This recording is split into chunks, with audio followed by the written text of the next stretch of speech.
Hello and welcome. Thank you for joining us here at Swords of St. Michael. Give us a thumbs up. We would love it if you would subscribe, hit the notifications so you get the bell on your little tablet, cell phone, desktop, and know when we are loading new stuff. Today we are bringing you another chapter in this intense series. It's an educational series, Dom Scupoli, the Spiritual Combat. And as we go along, each chapter we delve in a little bit deeper.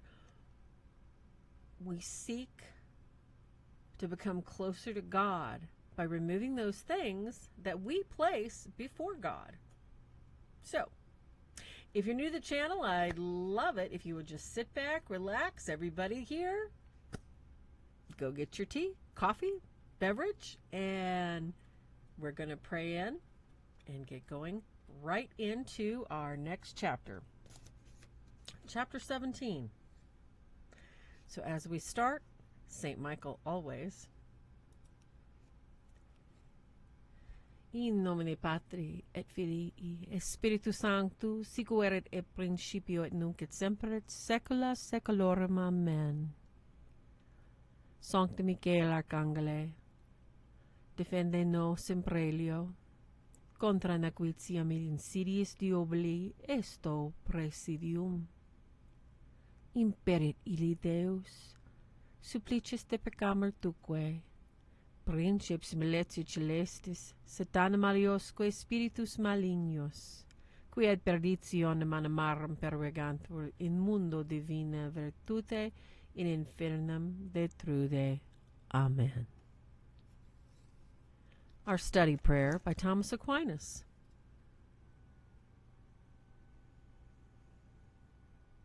Concede mihi misericors, Deus, qui ti placita sunt ardenter investigare, vericiter agnoscere, et perfecte ad implere, ad laudum et gloriam nominis tui. Amen. English. Grant me grace, O merciful God, to desire ardently all that is pleasing to Thee, to examine it prudently, to acknowledge it prudently, to accomplish it perfectly, for the praise and glory of Thy holy name. Amen. Thomas Aquinas.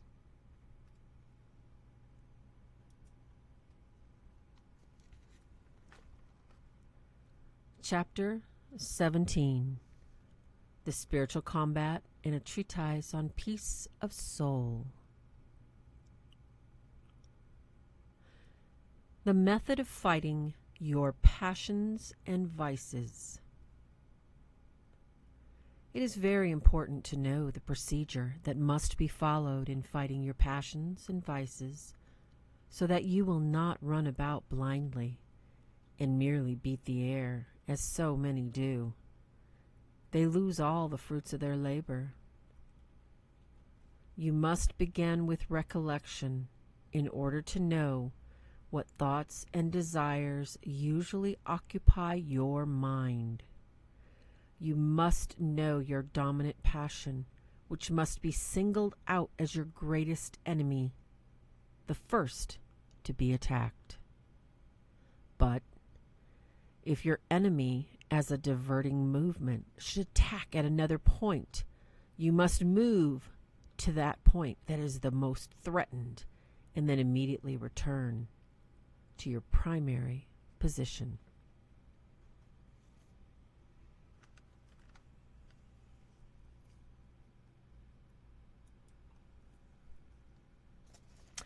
This one, although it's short, is very to the point. What we're looking at is as we walk into the spiritual combat and the exorcism of all our own personal demons and all these things that have just literally pulled us from every direction to fall into constant temptation or to listen to constant temptation. It's time now to root it out, and it's time to not just look at our journals on what we've been investing in time-wise in our levels 1 and 2.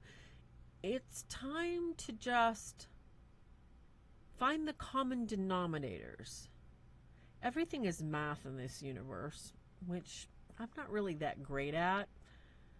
When we look for something that has a commonality that must be attacked, we have to start stacking common things that we notice about ourselves in certain categories. And this is how we're going to do it. As we're told, we have to recollect either our day, our week, our month, our year. We have to begin with recollection, because recollection is something that's going to tell us maybe something could be better, something's off, or maybe something really seems on target by the level of peace you have in your soul. But as the saints, you want to be aware, because peace is one of those things that the demons can allude to for a short period of time, but it won't be lasting. That's how you'll know that it's a temporary temptation and it's not directly from God. It's because it doesn't last. All right, so let's get into this chapter. We have to look at, if you've had a really stressful day, what are you brooding about? What is stuck in your craw? What is the problem that you are just letting loose the epitaphs, that you're snapping at other people? What was it about your day, at the end of your day, the end of your work day? Take a look at it. What are you brooding about? When we're looking for our dominant passion, or also called the dominant effect or defect, this is what spiritually drags us down, because it's so well hidden from us. And in order to help you, because I know that when I started doing these exercises years ago, it was so difficult to find somebody that would nail it down for me and say, this is the easy way to determine which your strongest vice or passion is. Once we know that, then we can start really delineating all those little things that we see and say, no, I don't like that about myself, I'm going to change. Or I'm going to work on that with God's help. Most of this we can't do without God or a guardian angel anyway here, folks. So I found a fabulous website. I'm going to link it below. And it's Father John Bartunek. In identifying your dominant passion or root sin, he has some excellent guidelines to follow at the bottom by literally listing out. There's 3 main ones, all right? Pride, vanity, and sensuality. Everything falls under those categories, all right? Now I'm going to go over them a little bit because this is a short chapter and because I'd like to help you figure out, so you're not grasping at straws and thinking, well, maybe I could do this differently or that differently, or maybe that doesn't even sound like me, all right? So when we look at if we could potentially have the predominant sin that we have to attack is pride, we're looking at a disordered attachment, okay, to our own excellence, our own achievements, our own conquests. That would be pride. If we are so attached that that drives us, it defines us, it literally, that's where we're fulfilled in those achievements. And we feel like, wow, we've achieved something. You know, I'm the best, I'm the tops, I did it better than anybody else. That sort of thing. That would be pride. Or how about vanity? The absolute attachment, absolute desire and attachment to the approval of others. This would be seeking fulfillment, and absolutely your day would literally depend on being liked, loved, and appreciated by people. So we're going to go over this in depth. Vanity defines your day. Sensuality, which is different than vanity and pride, is a disordered attachment to comfort, ease, pleasure. Oh, everything's too difficult. You would be seeking meaning and fulfillment in enjoying life and just taking it easy. So, any one of these really hitting you now? Please let me know in the comments what you think. What is really striking you right now as we really start to go into this? Like I said, I wanted to take a couple more minutes just to define these a little bit, to give you a starting point in case you don't want to take the time to go to this website I'm going to give you. So, our problems arise instead of seeking fulfillment with God and knowing that our fulfillment can only be had in seeking God. We seek it in temporal things, in created realities, and we imagine these things. For instance, in pride, if I do a good enough job, this is just going to make my blank, blank, blank. Cash flow, family, success, marriage, whatever. Whereas vanity would be, if my presentation is beautiful enough and I look good enough, everybody's going to applaud me and I am going to get everything that I want because what? It's all about me. Or how about we go to the sensuality? Would look at it like, oh, goodness gracious, I did not work on this at all. And I know this is due tomorrow. I'm just going to whip something up at the last minute because I can just copy and paste a bunch of things off the internet. I'll slide in there as always. I'll just do the bare minimum and everybody's going to love it. And if they don't, I don't care because it's Friday and I got the weekend and I am going to enjoy myself. Sensuality. Bare minimum. I'm looking forward to my entertainment, my relaxation, and nothing else matters. Which one are you? So, as we're seeking our self-knowledge here, we have to look at what we're seeking meaning in these created things, in these manufactured things. It's really difficult, and I have many that contact me and say, well, I feel this, or I see this, and I believe that. And I ask people on a regular basis, can we take the I out of the equation and instead insert God is seeking this in me? My God needs this from me, or my God would like to see this. And it gives it a different meaning when we take the I out. When we take that perspective of I feel, I think, this. We need to take ourselves out of this. Because if we're going to discover our predominant trait, our dominant defect, we have to take the blinders off. So, what I'd like you to do in order to delve a little bit deeper, if you have the time to lay out some of these things about pride, vanity, or sensuality, go to spiritualdirection.com. How Can I Identify My Root Sin by Father John Bartunek, LC. Now, the list to define the vanity, sensuality, and pride, you're going to have to scroll down through the bottom, and there is a list of identifying characteristics. I will go over a few of them with you before I give you your exercises, because I think it's good to understand that these are commonalities that we all have.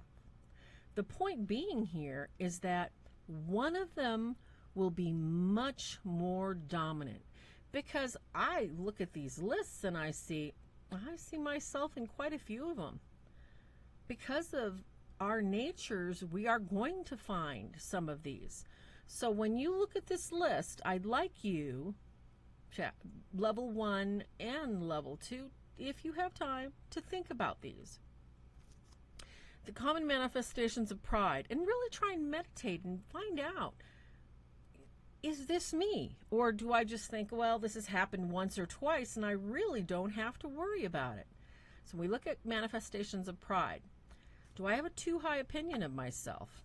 Do I get annoyed easily with people that argue with me because I don't want anybody to contradict me? Do I get angry if I don't get my own way, or my opinion isn't taken into account? Am I easily judgmental? Do I put other people down and I gossip about them behind their back because they're just intolerable, stupid, and ignorant, and they get in my way and I can't help complaining about them to others? Am I slow to recognize my own mistakes or to see when I hurt others?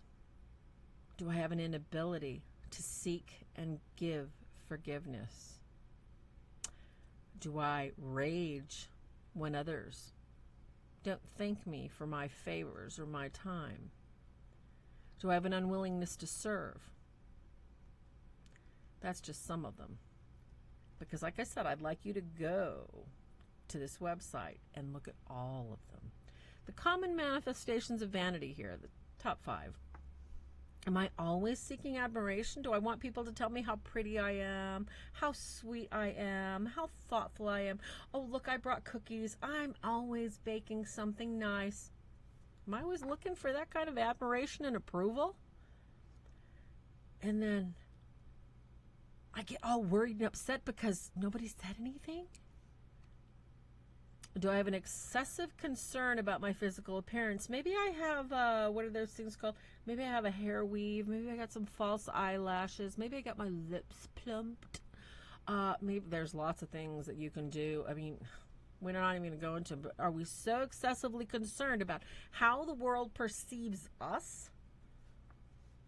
How about, do we make decisions? Are we guided by the opinions of other people rather than a principle?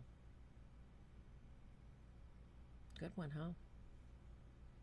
Do we sacrifice principles that we think are important to us just because we want to fit into the group? We want everybody to see us as just, yeah, we're just like them. We have such a commonality, but you sacrificed your principles? That's a tough one. How about placing too much of a premium on popularity and acceptance? That's a good one too. Think about these. Now, the manifestations of sensuality. Laziness. Well, if I don't have to do it, I think I'd rather not. Always the most comfortable and whatever requires the least bit of effort. How about not going the extra mile for others? Procrastination, last minute in everything. Not sometimes, everything. How about shoddiness, complaining, excessively affected by just the minor discomfort? They didn't give me cheese on my hamburger. I can't eat this. I'm going to throw it out. I can't believe they did this. You do that? How about an inability to sacrifice? Because it's just too tough. It costs too much.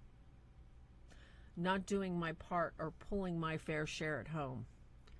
These are just some of the few. The list is quite extensive, and I'd really like you to go there. Like I said, spiritualdirection.com is a wonderful list put together. It's a fabulous article to read, to look at, to meditate about, and help you on this journey that we're going on with Dom Scupoli. So, level 1, I'd really like you. This is going to be an interesting exercise this week because this is going to involve someone outside of yourself that you trust. Level 1, I would like you to find a pastor, a friend, a mother, a brother, somebody that has known you well through thick and thin, through ups and downs, good times and bad times. They don't know you as intimately as yourself, but they know you intimately enough to be honest with you. So you don't want somebody that's going to give you platitudes and say, oh yeah, I know, you're great. You don't really. No. We want somebody that's really going to sit down with you so you can tell them, I'm working on this really in-depth exercise because I want to get closer to God. I want to rid myself of things that keep me from God. How difficult is that? So after you've told them that, you want to tell them that you're looking for your predominant fault. And they say, what's that? You say, it is the number one thing that keeps me from God. And then I'd like you to talk to them. Do I seem like a vain person? Do I seem like a sensual person, that my own personal comfort is the most important thing to me? Or maybe I'm vain. because I have to be absolutely perfect, and I have to absolutely have my way all the time, and this is how it has to be because other people are too stupid to do it and I can't accept their help. Which one do you think that I could step into? And prepare to sit back and please let them talk. Let them give you their opinion, even if you disagree with it, because you might get some really valuable insight that you hadn't seen before, even if they do not know your dominant fault. So, ask them, receive their opinion, and thank them for taking the time with you and helping you. Make a note of it in your journal. And this week, start writing down instances that you are seeing what they are saying, and it's coming to pass. Because identification and being aware of what we've got to fight is going to help us fight it. Level 2, I'd like you to do the same thing. Find somebody you know, explain what we're going through on this journey, and ask them to help you by looking at these 3 areas: pride, sensuality, vanity, and ask them which one that you could be categorized mostly. Like I said, we all do each of the 3 from any point in time. Which one is the predominant one? Also, though, I'd like you this week, as you go through your day, I'd like you to list 2 or 3 things by the day which really aggravates you and really get your passion in your blood boil. Is it spilling milk before you go out the door? Is it not getting the correct salad dressing at the restaurant that just kind of tips the scales? I want you to start calculating those and look for these problems and think at each day, let's look at a plan of attack. If I'm getting upset about A and my reaction is B, can we put a pause button on A so that I catch myself overreacting and I see, oh my gosh, I'm going to react really badly to this incident, and start looking for ways to avoid it before it even gets started? I think that's what we're really diving into. So, thank you for joining us. Once again, Sword of St. Michael, we welcome you to another episode. As always, remember, the battle's been won. If you'd like to support us, links are below. We have Patreon. We have PayPal. We have all kinds of devotionals and prayer tools at Prayers by the Bead. Thank you so much, and God bless, and good night.